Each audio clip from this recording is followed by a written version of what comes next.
I totally understand the potential for him to be a bit disruptive because he hasn't been in the lineup, and just having him back in there and trying to do what you can to help him along may be somewhat of a distraction considering the magnitude of the opponent that they're going up against.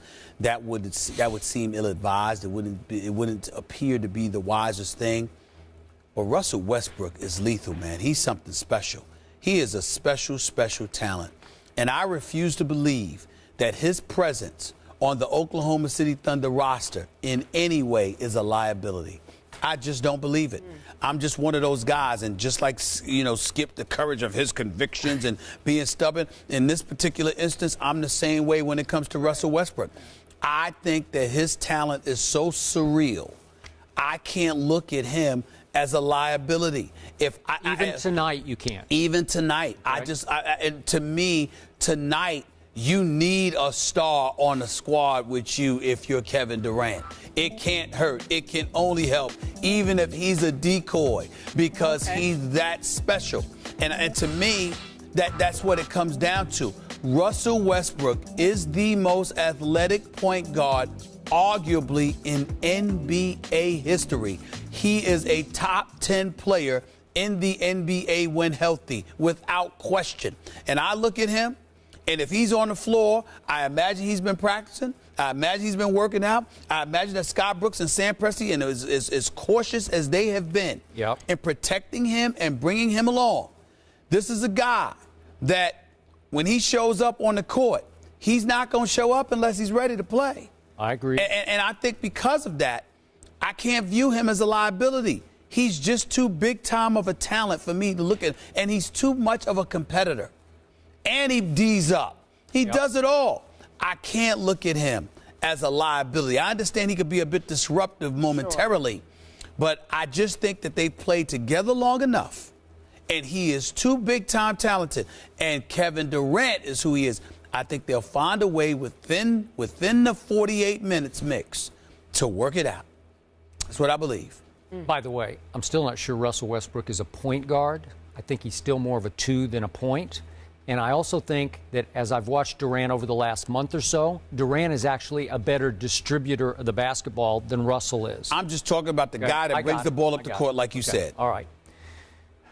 I believe that there is no way, to all your points that you just made, that Russell Westbrook will ease back into this flow. He loves to play basketball. He has been itching, as you've seen night after night on the bench, to get into the basketball game. And I think he will return with guns blazing.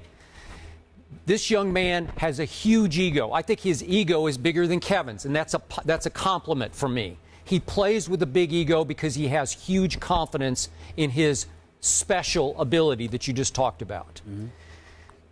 But for one Kevin Durant, after the month he just had with the greenest light in the NBA, it's going to be like going from the lava flow, the red-hot flow that he's been in, to jumping into an ice bath with Russell Westbrook, because this is going to be a shock to Kevin's basketball equilibrium.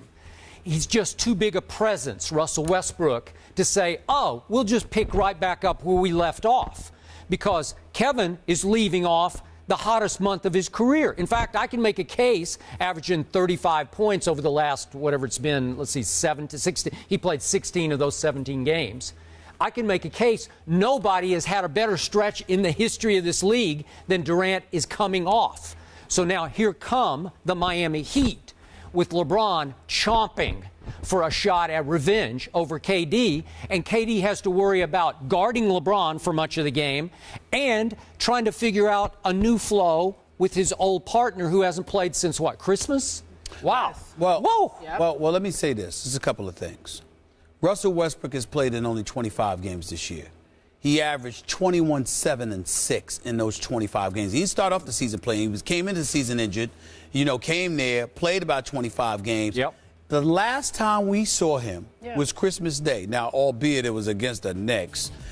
Last time we saw him was Christmas Day, and the man had a triple-double by the third quarter. We didn't even know anything was wrong with him. And then after the game, they said, well, you know what, we're going to sit you down. So what I'm trying to say to you is that it's not like he was out with some torn ACL or something, and he's coming back for the first time. He had a triple-double, and they pulled him out. That's why it was so shocking. Exactly. He was running up the court. Yeah. Even he was like, "What's up? What you got me out for?" Right. You know. So they like, let's be cautious and what have you. So I just think that again, it's not going to be as difficult as you're portraying it to be. That him and KD are going to be able to gel. They've been playing together for years.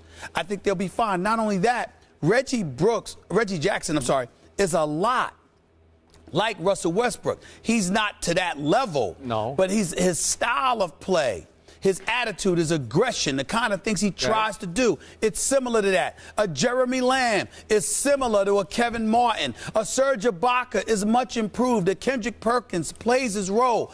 All I'm saying is, it's the team. One of the things that goes underestimated, that really falls under the radar, is that Oklahoma City is very accustomed to playing together. They don't do a lot of changing. Well, accustomed to playing with Kevin together because, look, over the last 6 weeks, Kevin basically played point forward. The ball went through him to Reggie, to Jeremy, to Ibaka off the pick and roll. You know and I know, you call him a point guard, and the only thing he does point guard-wise to me is he dribbles the ball up the floor almost every time. So tonight, Kevin's going to have to get used to playing a little more, maybe a lot more, without the basketball.